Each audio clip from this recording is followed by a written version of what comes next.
Assalamualaikum warahmatullahi wabarakatuh.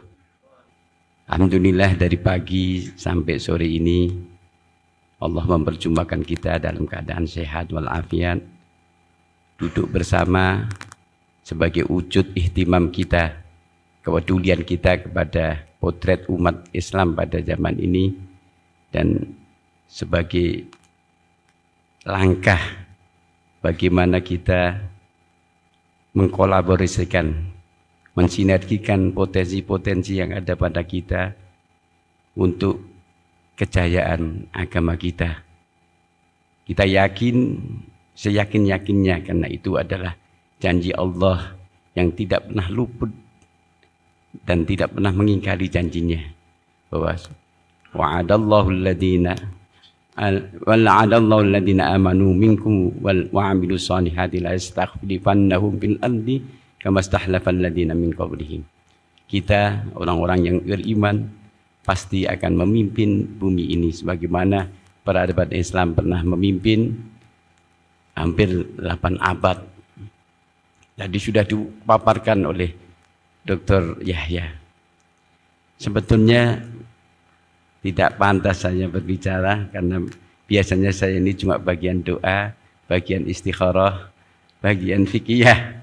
Tetapi saya dipaksa oleh Pak Ali, Pak Abidin untuk mengungkapkan, ya, karena memang tujuan majelis ini bukan tujuan ilmiah, bukan tujuan sesuatu yang ya, majelis ilmiah, maka tujuan utamanya adalah menginspirasi bagaimana kita semua umat Islam punya kepedulian terhadap Islam dan terpanggil hati kita untuk berkontribusi sedikit apapun untuk kejayaan Islam.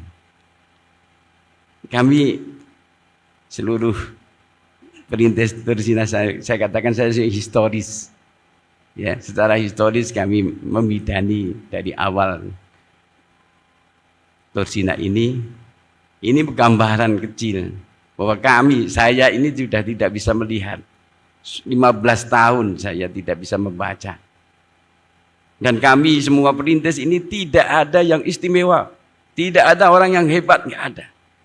Cuma keterpanggilan hati kami melihat potret umat Islam yang semakin hari kita merasakan semakin jauh dari tampilan Islam yang sesungguhnya. Kami berharap sumbangsih walaupun cuma kecil bentuk Tursina IBS Malang ini ada menstimulan saudara-saudara sekalian untuk bisa berkontribusi yang lebih baik, lebih bagus, yang lebih ya maslahah. Harapannya itu. Kami sepakat dengan guru kami tadi, Profesor Imam, kalau 10 tahun kita sudah berjalan seperti ini, sama sekali bukan karena kehebatan, bukan karena kegigihan dan sebagainya. Itu semua pertolongan Allah. Semua pertolongan Allah yang memang kita sepakat tasdik dengan yang diungkapkan oleh guru kita tadi. Itu semua Allah. Sehingga itulah saya ya mau berbicara di hadapan panjenengan semua. Semoga omongan saya ada sedikit menginspirasi panjenengan semua untuk tergugah, untuk bersumbangsih terhadap umat ini. Karena inti dari agama kita adalah nasihat. Nasihat itu adalah iradatul khair. Punya orientasi baik kepada orang lain, punya orientasi baik kepada umat. Kalau itu sudah tergugah, maka nusrah Allah, pertolongan Allah, dan karunia Allah akan terlimpah kepada kita. Sedangkan ilmu dan sebagainya, kita sudah banyak guru-guru yang luar biasa.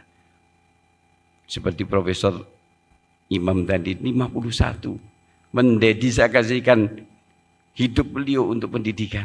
Kita berguru kepada beliau. Tadi kita mendengar Dr. Hasni Muhammad 35 tahun mendedikasikan diri untuk pendidikan Islam. Kita belajar dan belajar kepada guru-guru yang mulia-mulia ini. Kemudian kita sajikan menjadi suguhan yang semoga aja punya kemanfaatan, kemaslahatan bagi umat. Dengan harapan umat Islam ini akan menjadi ya'lu wa la yu'la alaih. Menjadi yang tertinggi dan tidak ada yang meninggi. Saya diminta untuk menggambarkan sedikit tentang Thursina IIBS dari awal filosofinya. Jadi karena keterpanggilan itu kami menggulirkan sebuah program pendidikan Thursina IIBS ini. Karena melihat potret-potret dunia Islam yang memanggil kita untuk berkontribusi sedikit apapun, kita memulai dengan menggulirkan Thursina IIBS. Ya, kita sadar bahwa kemuliaan manusia ini ada di potensi ilmu, dan peradaban itu sangat bergantung kepada sejauh mana dia menguasai ilmu dan penerapannya dan pengamalannya. Itu sangat dipengaruhi oleh paradigma berpikirnya. Kalau paradigma berpikirnya hanya bertumpu pada objek empiris saja dan tujuannya hanya untuk kesenangan materi dunia saja, maka ini hanyalah sesuatu yang waktu yang akan dimusnahkan oleh Sang Pencipta, Sang yang mempunyai semesta ini. Maka harus bermanhaj nabi, nubuwah.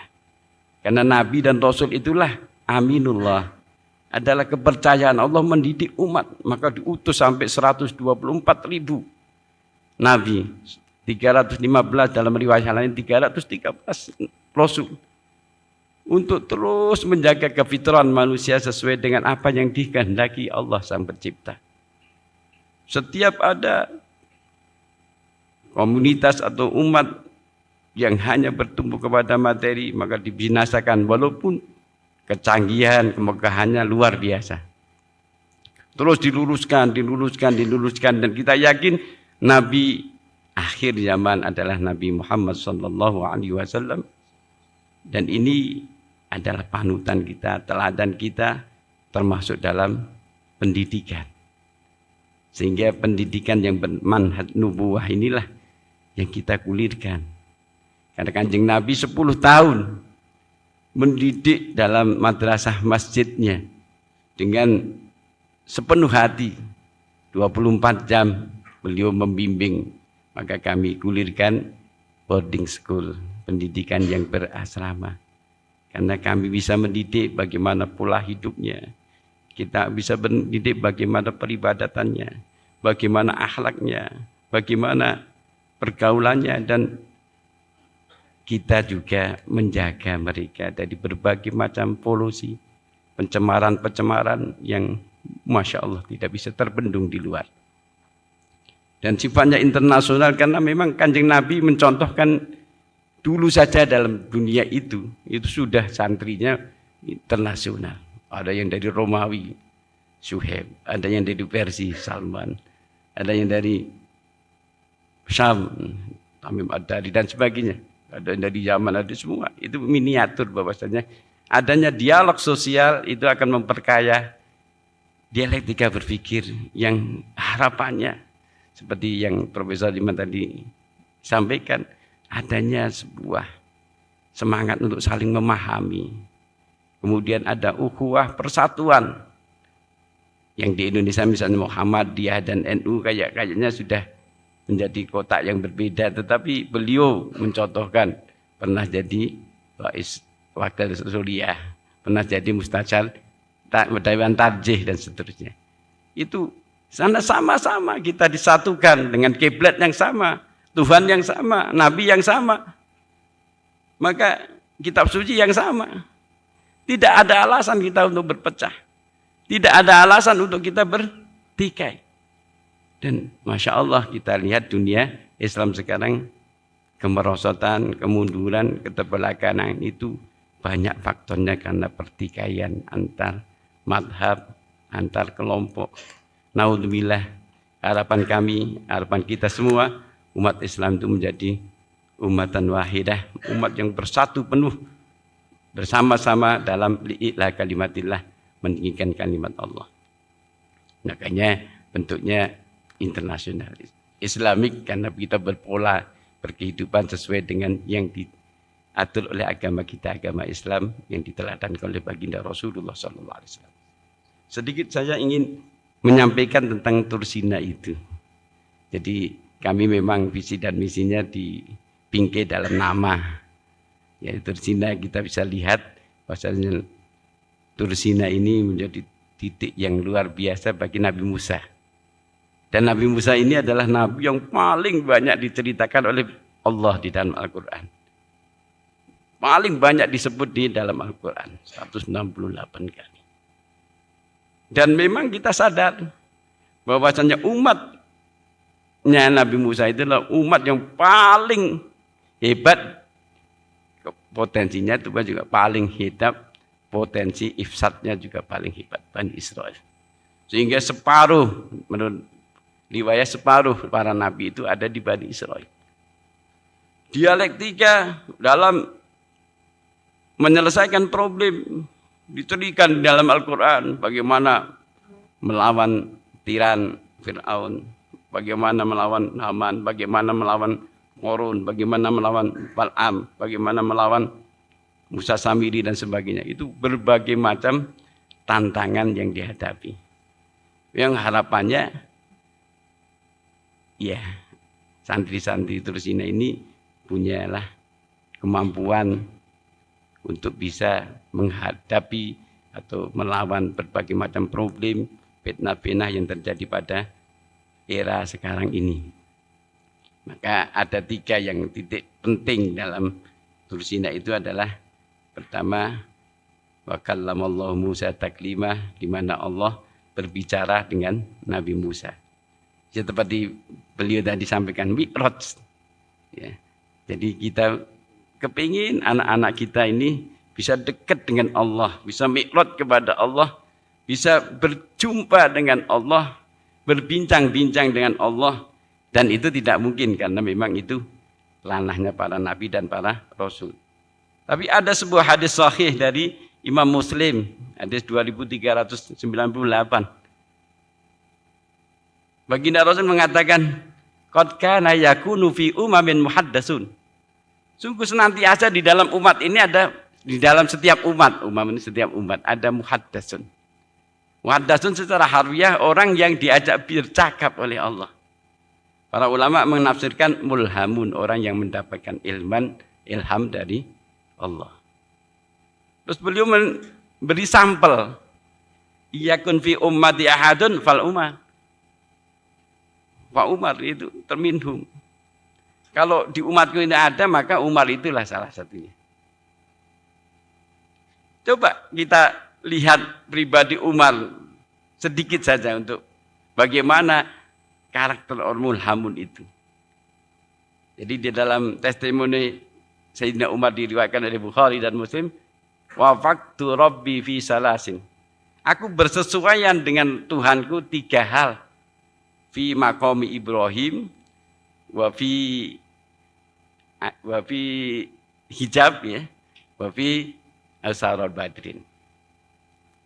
Kita tahu bahwasanya turunnya ayat yang dibacakan Profesor Imam tadi, wattahidu mim maqami Ibrahim musalla, itu ketika Sayyidina Umar bertanya kepada Rasulullah, ya Rasulullah, lawit takhadna maqama Ibrahim musalla. Ya Rasulullah, seandainya saja kita jadikan makam Ibrahim ini sebagai tempat sholat, maka Allah menurunkan wattahidu maqama Ibrahim musalla. Maka jadikanlah makam Ibrahim itu sebagai tempat sholat. Begitu juga ayat tentang hijab.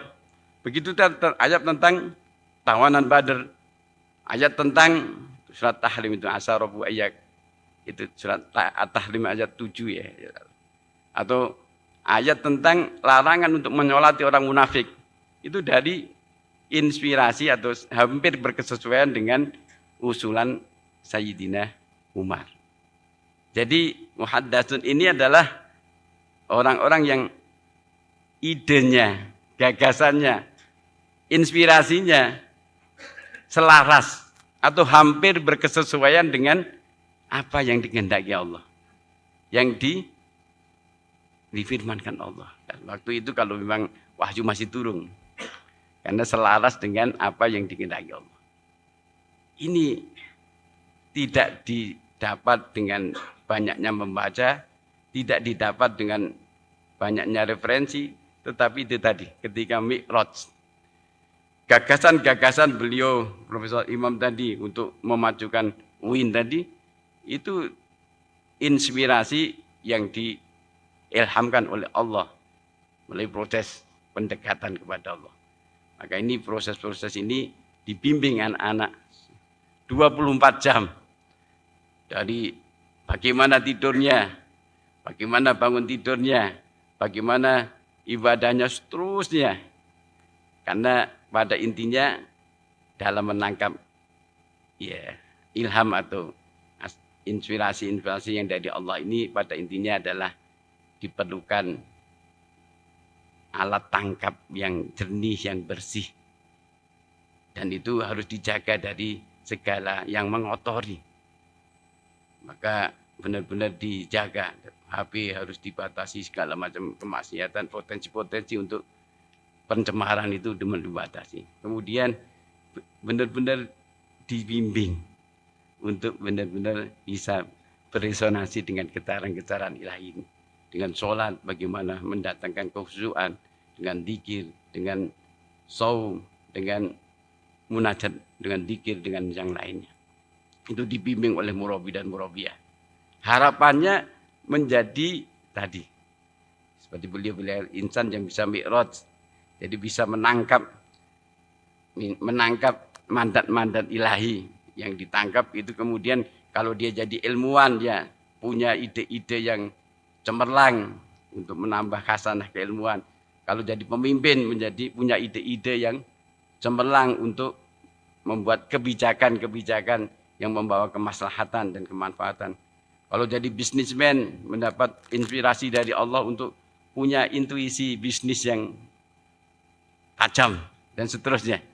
Itu tidak bisa kecuali dengan mengkondisikan anak didik kita sehari penuh bagaimana mengikuti arahan baginda Rasulullah SAW. Itu sudah terbukti. Baginda Rasul mendidik bukan dari minus ya. Badiar rohnya itu orang-orang primitif. Menjadi khairu ummah dalam waktu sekitar 10 tahun. Itu suatu prestasi yang luar biasa gemilang. Dan ini tentunya Allah, pertolongan Allah lah yang berbicara di situ.